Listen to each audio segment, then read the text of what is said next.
Welcome to the Romanian River channel and my first impressions of Savage Lands, a survival first-person game with a really rather deep fantasy aesthetic. I'd actually say it's similar to Skyrim, developed by Signal Studios and Smart Ghost and published by Signal Studios.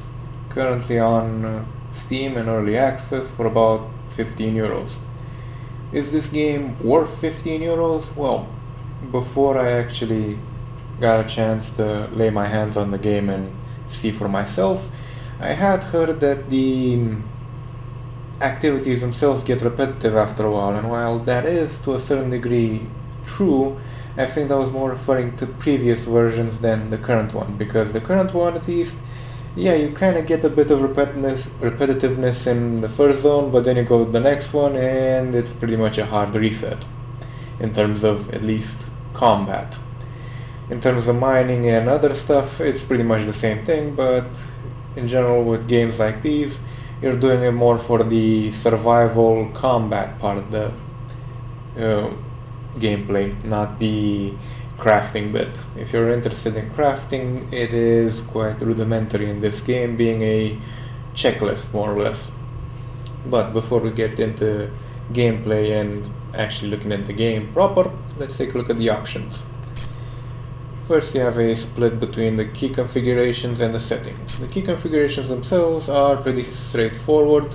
The only major difference between this and, say, other survival games that I've seen so far in terms of controls is the fact that your crafting benches or other sorts of crafting enabling devices are found in your journal, not in your crafting menu. So for example, if you want to build a tanning rack, you're gonna have to go to J and scroll through a tab for it, not via crafting. That's quite a small but important distinction to make, because for example I spent a couple of nights in the game trying to figure out how to get the buildings. Yeah, that was kind of fun, but I believe the tutorial actually shows you that. Not that I do the tutorials, I'm more of a idiot in that sense. Now, beyond that, the inventory system itself is a bit weird. The armor itself is fitted via the inventory system, so yeah, head, chest, legs and feet, but the weapons themselves are accessed via the hotspots. So if, for example, you want dual wield, you have a side slot which you will either put your offhand weapon or your shield in, or possibly your torch, and then you have the hot slots which you put one weapon in, or food or whatever, because that's also how you consume food and you access tools the same way. Basically you have your offhand and your weapon or tool or food, so you can, even if you're eating, still fight with one hand. Kind of weird, but yeah. And the offhand in main hand, you access them via the right and left mouse buttons. So yeah, pretty intuitive if you're into that sort of dual wielding stuff. Me, I'm more of a board and sword type individual. Now, getting to settings. The game itself, just as an aside, is made on the Unity engine, so the visuals themselves in terms of polygons and general object detail in terms of models is not spectacular, but for the level it does look how should I put this? Something between Oblivion and Skyrim in terms of graphics quality, for me at least. I did play it also on Ultra and with everything on, but I usually like draw distance at extra high, and extra high usually pushes up the load on my R9 to 90 a bit too high, and it gets up to 75-ish in snowstorms and heavy combat situations, which do happen quite often. So I kept it at this level. I also activated VSync just to prevent any possibilities of a runaway FPS, which can happen in certain early access games that haven't yet tweaked their settings completely. I turned it on by default. Now, one glitch with the game that I've seen so far is in the options menu. If you enter the options menu without doing anything and then exit, it switches to 1080p instead of 720, how I play it. I don't know if that actually shows in the recording, but yeah. It's a little nitpick, but it's an important nitpick all the same, something the developers should look at. Because me personally, I like to play games in 720p windowed because it allows me to multitask, keep an eye on my recorder, stuff like that, YouTube stuff. And otherwise, if I'm doing more of a less intensive game, or for example in this game I'm during the night and I don't have sufficient armor, waiting out the night is a bit more easy when you can just look at something else in the other screen. Yeah, it's a bit of a disadvantage to the game to actually say that, but yeah, it's not too bad. The 1080p thing also seems to happen if you enter the game and leave it to sit too much in the main screen. Weird, but it's a gremlin and it's not something that happens all that often or for no particular reason. In the game proper, I've not had any crashes in the first 16 hours. I only had a crash yesterday when I tried to first record this first impressions. So that could be an indication that the game has a bit of a conflict issue, at least with my recorder, which is FF split. May differ for other people, or it may be a resource conflict in the CPU that caused that. I have no clue. I'm not that good in hardware and software. But again, that is something worth mentioning. Now, one other thing. Besides local, which is your single player, setting up your own world and playing on your own, you can also host a game.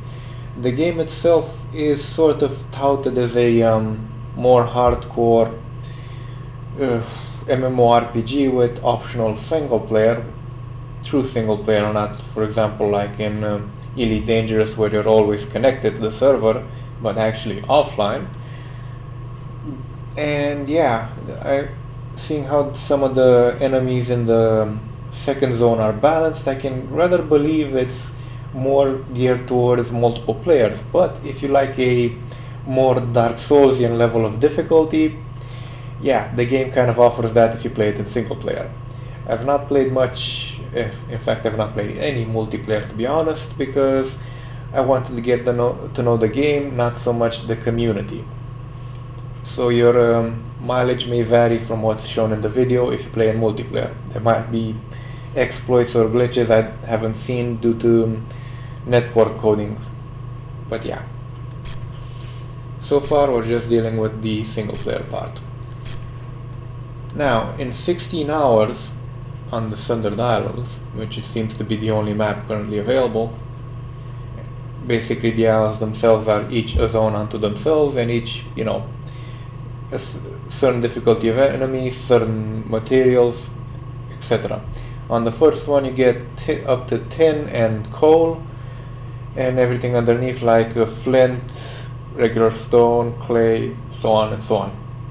You also can get rather high level drops from particular enemies, like for example the boss, which you need to kill to gain a item required for crafting, well not crafting, pardon, for enabling the gate to the second zone. In this first island it is a skeleton boss called Cruel, yeah, kind of an indication of the name, that drops his skull, which if I'm not mistaken I did have, because I managed to kill him a couple of times. Where was that? I think it's in the chest. There it is. Cruel Soul, which you need to activate the gate. Now, what I have on me currently is gear more towards the second zone, because you need the copper ore to get it. I have a bronze mace currently fitted and a bronze shield, plus fur armor, which requires copper rings and, if I'm not mistaken, bolts. I think they're called bolts. Let's see, just so I don't eat too much shit in public. copper rings and rivets, pardon, not bolts. Now, in terms of crafting, you can either craft some basic items on your own by accessing the crafting menu via K, and you have basically these sort of things. Now, needles you get from bones, needles are important if you're gonna use leather armor, which is medium armor, but it has its own perks and advantages. And if you're gonna use metal armor, you're gonna need a repair hammer. Neither of these two require patching kit. Where was the patching kit? I don't think I have. There it is. The patching kit requires sinew and needles, and the repair hammer requires stone, stick, and sinew. Sticks you get either by chopping wood or by converting wood logs into sticks at a certain rate. Besides that, in the first hour or two of the game, I'd recommend basically coming to this area because the campfire blueprint, so to say, is already placed, so you know what to get, and you start hitting up trees. This, for example, will give you mostly sticks, which, if I'm not mistaken, you don't need for that particular thing, but yeah. What you'd want to chop down are proper trees, such as this ugly fellow here. Now, if you do get some sticks from these smaller trees and enough materials from, for example, over here to craft cloth and get a torch going, you can always chop trees a bit more efficiently than punching them in the first hour by doing this.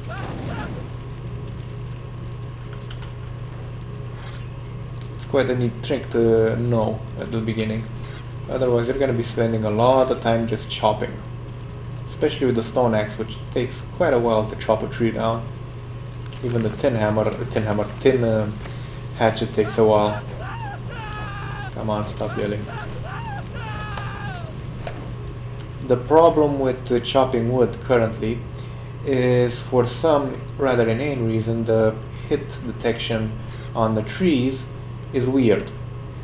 Sometimes you can't, at least with wood you've actually chopped down yourself, not burnt down. Sometimes the hit detection kind of bugs out and you're spending a lot of time trying to find that one point where you can actually hit the damn thing. But yeah, while that burns down. There is also a glitch currently in the game that causes trees you've chopped down, well, technically should have chopped down, to stay upright. I think I burned down all examples currently, but there were a couple. Basically, the tree would have only the middle bit still in, which would cause it to activate its falling down mechanic, but it doesn't. It refuses to fall down, basically. Using a torch to burn it down fixes that, even on glitched trees, which you can see quite a lot of here. These were actually the glitched ones, and I took bloody vengeance on them for breaking my damn hatchet. Oh yeah, breaking things in terms of hatchets and stuff like that is not a problem. If you break it, it goes into a broken state, and you can repair it via the repair menu. Usually appears like broken bronze mace, for example, and you need whetstones for the metal ones. For wooden or for wooden stuff you need basically wood. Nothing too surprising there.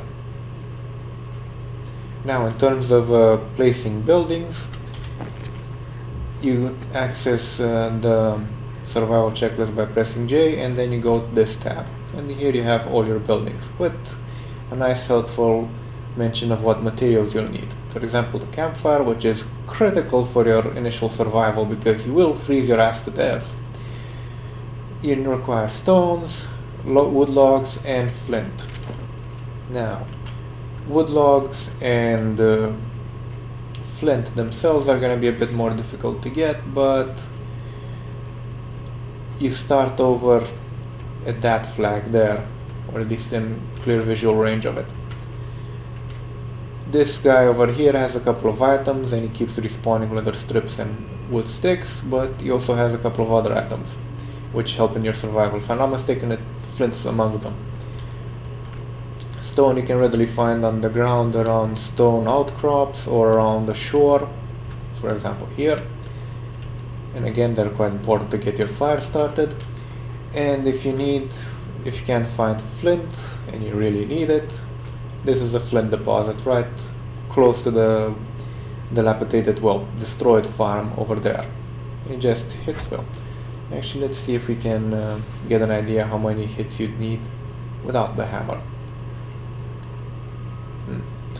One sec, let me just make some room. That's deer meat, that's more valuable. Come on, throw it. Good boy.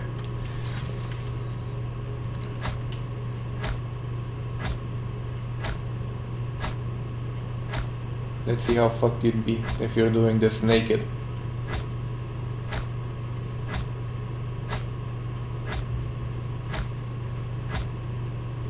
Pretty would be the answer. Okay, so you'd have to actually find a source flint on your own or craft a wood hammer, which, if I'm not mistaken, is not that hard to make. Or stone, where is it? Stone hammer. Huh, you'd get one of these pretty quickly. You'd have to kill a couple of boars to get the sinews, but it isn't that hard. You have to just chase them down. They're not too hard to kill, even bare-handed. And then you just get your materials. Raw meat is not really that nutritious. Nutritious. Now let's see how long it takes to punch a tree down.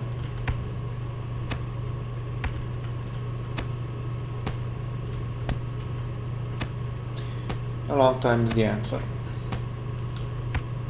A really long time. And it's snowing, yeah. Oh shit, that's a wolf. Where is it?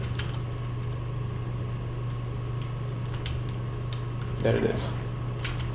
These bastards will be your main enemy, establishing your foothold, basically. Right now with a bronze mace they're a two-shot, but even with a tin sword they can be quite difficult to deal with when they're in groups.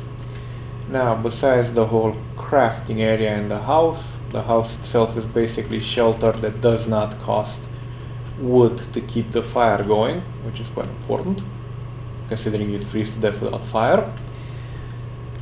The fire itself allows you to cook meat, which you can't do in there, and I'm not too sure if you actually can do it in a top level house. Pardon. This one, I have no clue if you can actually cook in that. You can't cook in this, this, or this, and certainly not in this. This you'd only really want to build just for the Taskmaster achievements. There was one here. You needed to get this, and it's an achievement if I'm not mistaken, so depends if you're into that sort of stuff. Shit! You little bitch! Now he took a sizable chunk of health off. If I were wearing leather, simple leather armor that is, or no armor at all, that would have been pretty much a one hit. You gotta be careful with wolves in this area. They don't tend to crop up as much in the first 2 to 3 hours, but yeah, afterwards you have to be really careful, especially at night. The moment you hear that growl, basically, you have to find a nice home or house or wall to lean up against and basically thwack them as they come around. When they start charging up to do that lunge attack, you sidestep and start hitting. Don't be this close to them when they're done lunging at you, because they can short lunge you immediately to bite you. Always be to the side so you can get their health down. This doesn't really work in the second zone that well against enemies because, well, they're a bit smarter. And I get my ass kicked quite often by them. Even with copper-based armor and weapons. Well, bronze weapons, to be honest. When going to the second zone to acquire copper, I'd recommend having a tin hammer handy, because mining copper takes a fucking long time. And probably a tin either war mace or greatsword. What was that? There it is.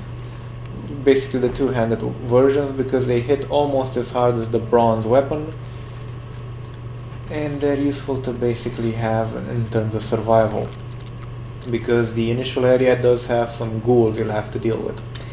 In terms of armor, you want the best you can get in terms of tin armor. If I'm not mistaken, it was over here. At the very least, you'll need where was that? Leather armor, which you can readily get here. This you can't get if, oh yeah, you can. And at best you'd want leather armor at least, or studded armor at worst. You can't see the rest of the leather armor because that we can actually craft. It's up here. When you can craft something, it goes automatically to the top of list. But even with this armor, you're gonna get pounded pretty hard. Why do you want this armor and not, for example, this, which has better damage reduction? You don't get actual armor, you get flat out damage reduction in this game. Is the fact that this is less warm, and freezing to death while running around is a bit more probable. One thing I do recommend, I think that was the dragon, which is over there on its... No, it's flying right about now. The dragon itself is pretty much a no-go zone at the current moment, 16 hours in. Now, how much time do I spend around the campfire at night waiting for daylight? Quite a fair bit, if you don't have adequate armor for clear weather mining. If you do, you can just, let me just switch over. Go over to this lovely island. These boots are not here, I just threw them out because I picked them up and I did not need them. You just go over to this island when you have a decent weapon. And where are they? There's one. There's supposed to be, there's two. There's three. There's three skeletons here, but they're fairly weak. You should even be able to take care of them without a proper tin weapon. You can get bones for your needles and stuff like that. This is your coal deposit, if I'm not mistaken. Yep. Which you need to smelt your tin, which is this. Takes quite a bit longer to mine. Copper takes a retardedly long time to mine, but yeah, that's with a tin hammer. This is also a tin deposit over here.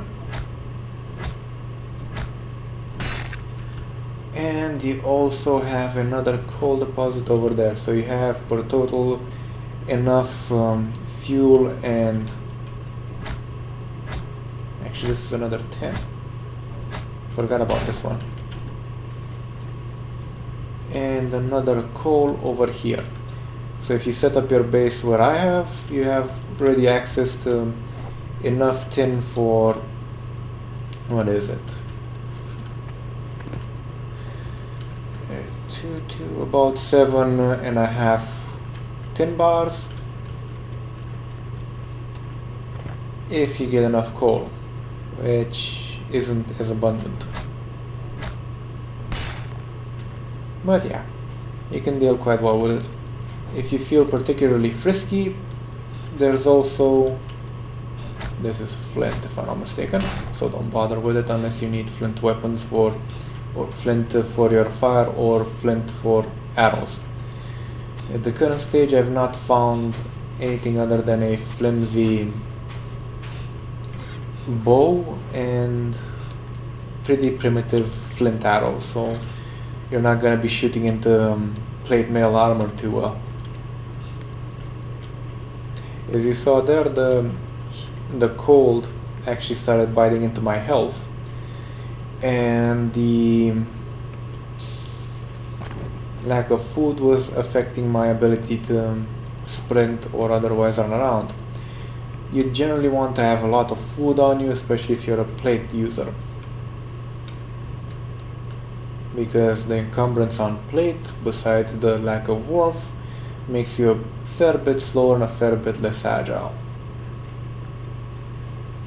I'm fairly sure also that encumbrance affects your ease with which you become hungry,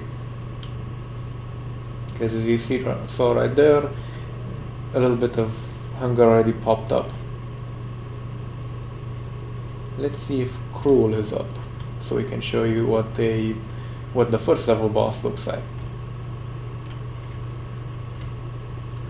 If not, there should be some. No. I guess he despawns after you kill him a couple of times. Oh well. C'est la vie.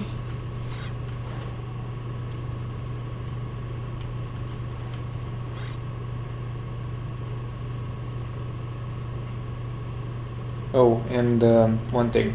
You'll find quite a bit of these close to where you start off. Do not eat them. You need to process them to be more edible. Now next to Cruel's area, you get quite a bit of coal, and there's tin around here. Basically just hug this wall and you'll eventually find it. Like here's another one. This is tin if I'm not mistaken. No, flint. There's tin in the area as well. And for example, if you want to get stones, clay, and whetstone, which whetstone you need for your metal weapons, find a nice rock and start bashing it with a hammer.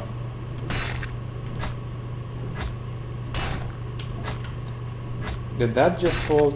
Yeah, it fell on the slope. The hit detection for clay and whetstone is a bit weird and wonky. It tends to fall through the object and onto the ground.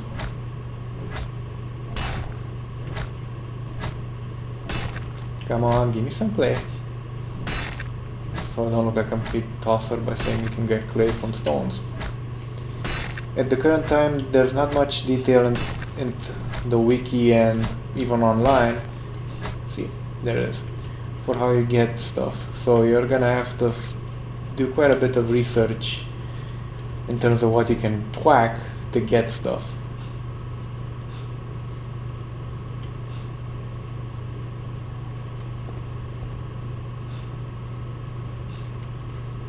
As you see right there, the health bar is going down intrinsically due to the cold I'm currently under the effect of. In this game, a survival skill is having a decent level of awareness where you are. Spatial awareness is quite important. Thank God, unlike games with actual maps, my spatial orientation is quite good in terms of, you know, landmark orientation. This is a boar boss, basically the only type of boar that attacks you. And he almost always gives you some strong sinews and other stuff. Not too important, but yeah, good to keep a mind of. He's also very easy to kill, even in your most basic of equipment, because his lunge attack's quite predictable and you just sidestep and hit him. Now, let's see what to toss out. I can afford to toss some of that out. The objects, as far as I've seen, stick to the world you've throw them in unless somebody comes in and picks them up. That's in multiplayer. The houses themselves in single player, as I said, only really have that function for heat. In multiplayer, if I'm understood correctly, they also function quite well as depositories if you remember to lock the damn door. I'm also fairly sure chests are a bit more safe in a house than outside of a house. But this being single player, not much fucks given. Now, besides what I've shown, one other thing to keep in mind is when you're defeating skeletons, you can get skulls, and with a wood spear you can get this, wood log, which is your respawn point. Well, how they call it particularly in the game. Let me just check that. A pike or resurrection, which you need 3 human skulls, which you get from skeletons, be they those pansy-ass skeletons over there, or more or less pansy-ass skeletons near the boss. With Krul, I actually got, the first time I defeated him, a human skull and a human skull, because his soul was a human skull. Hopefully they actually changed that to be something other than a human skull later on, so you don't get that weird, oh, Krul was a frickin' ogre, great. But anyway, thought I heard something. This is quite important for obvious reasons. If you put your Piker Resurrection here, you're not gonna spawn way over there at about 100 meters or so. So if you die in your base, you can come back really rather quickly. And because when you die, you drop your stuff on the ground, which is quite an important thing to remember when you're playing multiplayer. In single player, it's just an inconvenience, especially if you're in the second zone and you have a Piker Resurrection here. Yes, that happened a few times. Yes, it is as fun as you can imagine, running buff naked through the middle of a snowstorm in the evening and basically having to hug a infernal stone, which is a radiative heat source that can also damage your armor, for warmth to survive. Let me just show you guys the infernal stone so you know what I'm talking about. Now at night time, there is also this thing worth mentioning. More difficult enemies start walking around. In the first zone, not so obvious, but the wolves become a bit more aggressive and walkabouty. In the second zone, you get a lot worse stuff in the evenings. Skeleton warriors become much more common, i.e. warriors with skeletons with armor, be it partial or near full, and actual weapons, not just clawing at you with their bony fingers or punching you. And you also get fully decked out enemy warriors of the skeletal variety, I think, that hit like a fucking cow and murder me in two fucking hits at the current level. This is your infernal stone. You come in here for nice warmth, but as far as I can figure, there's no current way to get next to it and mine it, because if you try to go next to it, it damages your armor and then it kills you rather quickly once it's done with your armor. Now that faint glow out in the distance is due to the building's not yet rendering, but it is the portal I've activated. The portal itself is basically a standing archway which you need a certain element, in the first zone's case Cruel Soul as I mentioned, to activate. Once you activate it, I'll show you guys how you actually use it, which is not really too difficult.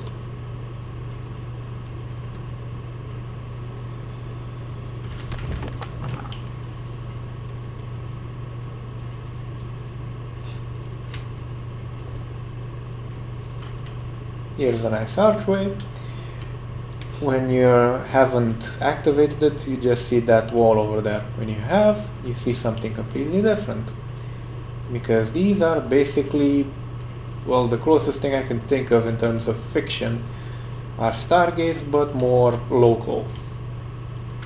Now once you step into this area, you get enemies which can murder you quite easily. You have to be very, very careful. I set up a campfire here, but even with the campfire right here, it's, well, you kind of get the idea with my skull here.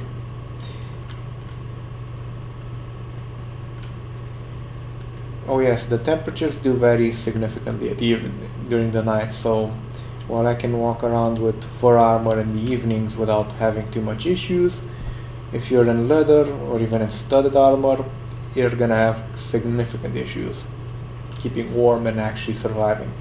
So you want to basically have campfires which you can relay from one area to the other so you don't lose too much health and you have enough to actually fight. That's one idea. You can also keep trees, and basically when you are starting to run out of warmth, so to say, or running into your health too badly, just go up to a tree. If that damn thing didn't break so spectacularly. 1 second. Where was that? Torch. There we go. For some reason you can't repair torches, but when you throw them on the ground, they're still flaming. At least they work as navigational beacons, so you know where to go if you need further help with navigation. Because I've seen no maps so far in the game. You can light the tree on fire and then step next to it to get either set on fire, like I have, or just warmed up. No, you can't cook anything.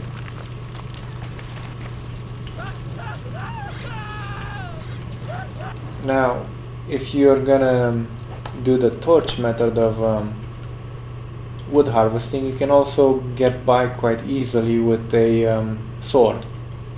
If I'm not mistaken, swords can also chop down bushes so you can get sticks if you forgot to get enough wood. But yeah, besides this, that's pretty much my first impressions of this game. At 15 euros, you get quite a lot. Quite a fair lot. Yes, there are glitches which are to be expected in early access games, and there are the odd weird things, like for example the optimization could do some work, but again, to be expected.